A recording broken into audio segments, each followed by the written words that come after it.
back to the channel. Welcome back to a new video. So this is going to be a little bit of a redemption video. The other day, or a couple weeks ago, I tried to install these, which are the sway bar braces, the sway bar mount braces.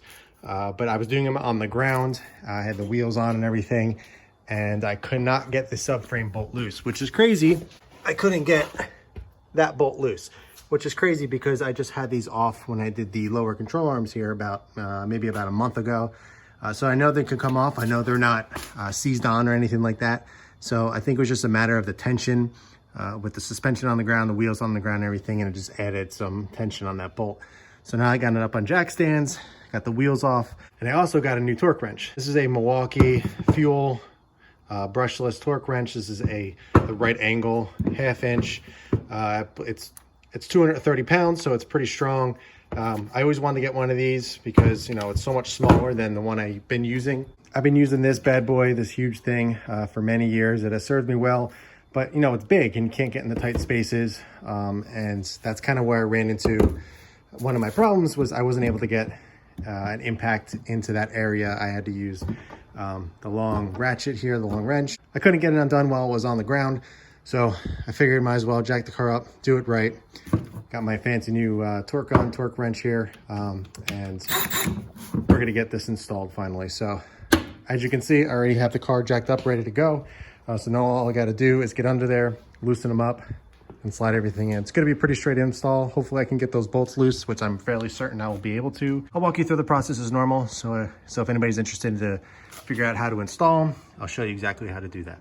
So real quick, before we get to unbolting things and getting these installed, I just wanted to show you what bolts we're going to be loosening and using. We're going to be using this one right here, which is the sway bar mount, and then the subframe mount over here, which connects the lower control arm to the subframe. So basically, it just attaches to that and to that. So it's going to be sitting like that, and just add some extra support, extra brace between the sway bar and the subframe for extra rigidity. It's probably something I'm not going to even notice on the street, but I want them. These things were only like 50 or 55 bucks, so it's nothing crazy, or, you know, it's not really that expensive to do. Since I did the lower control arms and the end links and the sway bar, I figure might as well just wrap it up, do the braces here, and call it a day. So I'm gonna first try to get this one undone because I know that one is loose, or I can get it undone because I just did that not too long ago when I was trying to install these the other week. So let's start on this first and see if we can get this off.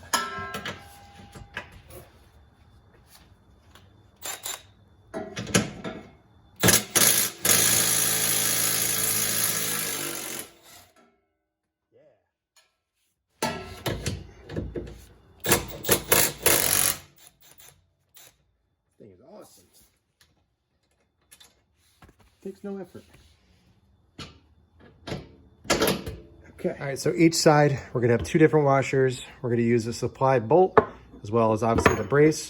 If you can tell here, there's a thicker washer, one right here, and this one's a little bit thinner. Okay, basically in the directions, you wanna use the thin washer between the brace and the actual nut, and then you're gonna use the 5mm, which is the thicker washer over here between the subframe and the brace. So it's thick ones here, thin ones here. So let's get to install this. Really simple, came right off. I'm really happy about that. So let's finally get these on the car.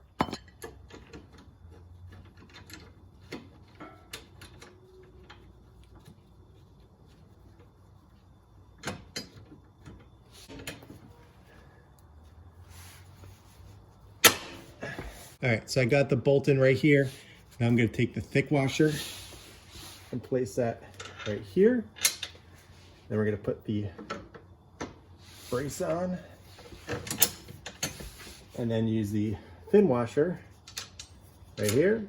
And then we're going to be reusing the stock 18mm nut. The torque specs, I just, for whatever reason, anytime that I do torque these bolts or anything suspension related underneath the car, the foot-pounds never seems to be enough. So I always just use the torque wrench or torque gun or whatever you want to call it.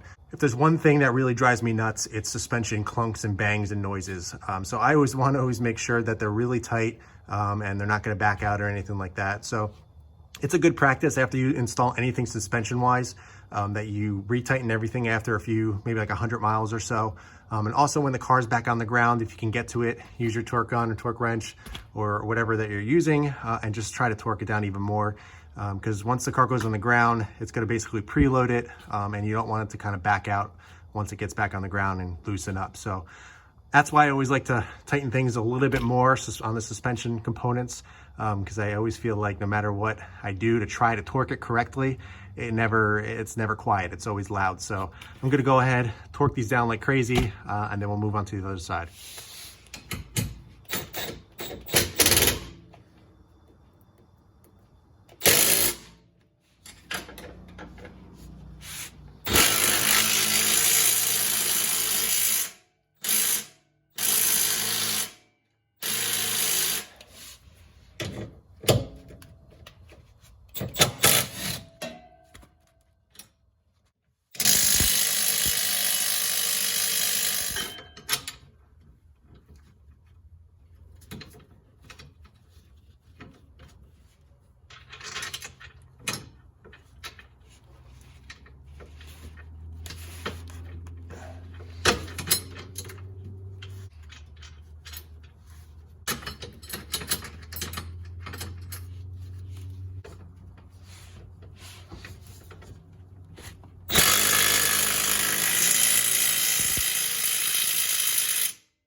All right, so there we go, installed. Man, I can't hear a thing right now. That thing is so loud, just being under the car and it just echoing off all the metal and everything. Definitely should wear some ear protection when you do that. I have a hat on, so it helped a little bit, but man, everything is ringing right now. But yeah, I had some trouble with the subframe bolt right there, but I ended up just using, I ended up loosening it with the torque wrench, and then I used my long ratchet, my long wrench, just to get some leverage, and it came loose right away. So I torqued them down pretty good, as you saw. Like I said, I always want to make sure that anything suspension related is just super tight. Obviously, you have to be really careful with this one with the subframe bolt. You can easily strip that out. I actually did that before on my WRX, and not a big deal. You just get a new screw and you can just bolt it up. But still, you don't want to over torque it too much. I know I used the torque wrench on that, but I made sure I wasn't like driving it in like crazy for that reason alone. Everything's tightened down, super tight. I really don't think I'm going to notice like a huge difference on the road, if anything at all. But just knowing that there's some extra rigidity there, and I did it, just makes me feel better at night. Plus, like I said, they're very inexpensive, very reasonable. I figured might as well get it done, like I said, because I did everything else here. So just knowing that it's complete and I got all the Superpro stuff back here, just kind of makes me feel good. So, all right, so I'm gonna get the wheels back on the car, get everything cleaned up, lowered down, and then I guess we'll wrap up the video. Not that there's anything to see when the car is on the ground, but yeah, I guess we'll just kind of go over quickly the install and what's upcoming with the car, what I have planned for future videos and stuff like that for the week, and then we'll wrap it up.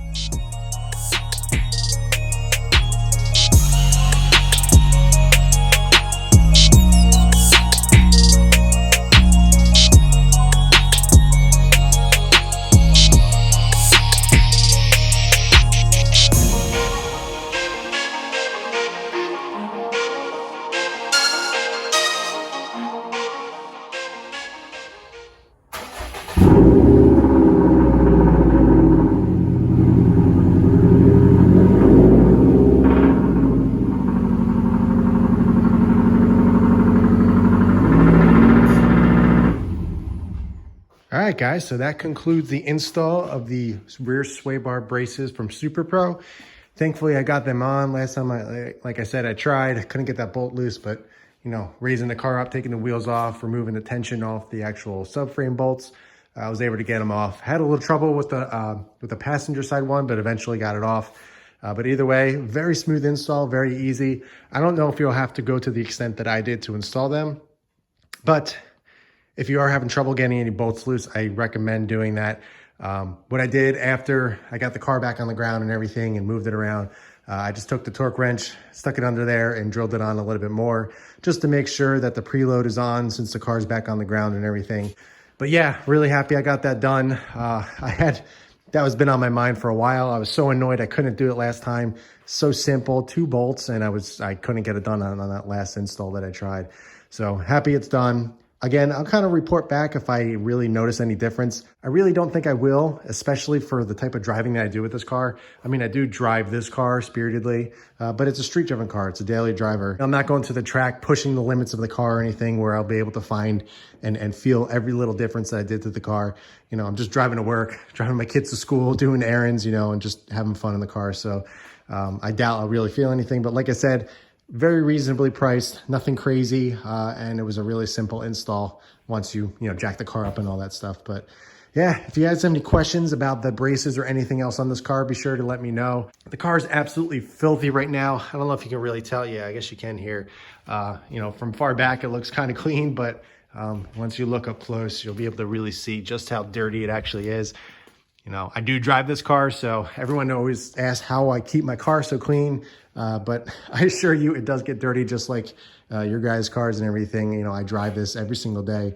And sometimes I just don't get a chance to wash it on the weekends. So sometimes it stays like that for a little bit. But I am planning to wash the car this week. So I'll probably do a video. I don't know if it'll be a wash and chat or something, or it's just going to be, like a ASMR kind of, quick wash or something like that where I'm not doing any talking, or I don't know. I haven't decided yet, but definitely got to wash the car. It's supposed to be pretty nice for the next couple days. I say that now, but every time I wash my car, it rains the next day, no matter what the weather says. So, but either way, I'm definitely washing it soon. So I'll have a video probably up on that.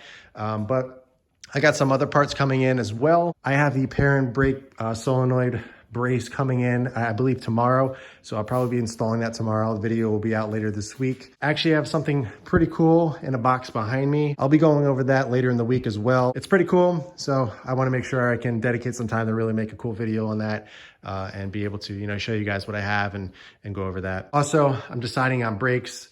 Rotors. I'm going to be doing rotors and pads. I decided I'm not going to just do pads. I'm going to make sure I do a really nice, upgrade. If I'm going to do the pads, I might as well do the rotors, just kind of refresh it. I'm also going to bleed my brakes. I'm going to my buddy's house eventually and getting them done. I don't know if I'm going to do it the same day that I do the pads and rotors. I'm definitely going to do that as a part of the brake refresh. He has a quick jack. So we're going to go to his house, throw it up on the little quick jack, take off the wheels, and we'll have 2 people to be able to do it because I hate bleeding brakes. Pain in the butt to do, especially if it's by yourself. So if you have a friend to help you with it, makes it that much easier, that much less stressful. So I will be doing that as well. I'll be going with the DBA T3 4000 series slotted rotors as well. I'm pretty sure I'm set on the Hawk HPS pads. I'm going back and forth with a few other ones. I'm just trying to make sure I get some more feedback on them. I've heard that they squeal. I've heard that they don't. I've heard a lot of different things. Most of the time it's because people didn't bed the pads and rotors in properly, and that is why they're squealing and squeaking so much. But we'll see. I'm doing some research on pads. I know I'm really set on those rotors because they're great. All the feedback that I've read and people that I've talked to that have them or use them, absolutely love them. So that is definitely the brake rotor that I will be going with. But I'll go more in detail in that video once I purchase them and I decide. It's going to be a whole entire, I don't know if it's going to be a series, but a whole video of what I chose, the install, the overall review and feel of that and everything like that. So stay tuned for that. Really exciting stuff. I'm not done with this car. Still enjoying it a lot. So I hope you guys stick around, watch my videos, and kind of enjoy the journey with me. If you guys have any questions about the braces that we installed tonight or anything else on the car, be sure to ask them below. I'll be more than happy to answer. If you guys are ever curious about anything on the car, I have pretty much everything or a lot of the parts in the links in the description. All you have to do is click those and it'll bring you right to the actual product that I have on this car. It's not everything because not everything is available through those links that I have there. But most of this stuff, the simple stuff like the head unit and the sway bar and all that stuff is below. A lot of my cleaning products. So be sure to click those links if you are looking to purchase some stuff. It helps the channel out. But that's it for this one, guys. Thanks for watching. Thanks for tuning in. But in the meantime, keep it clean, keep it simple, and I'll catch you in the next one.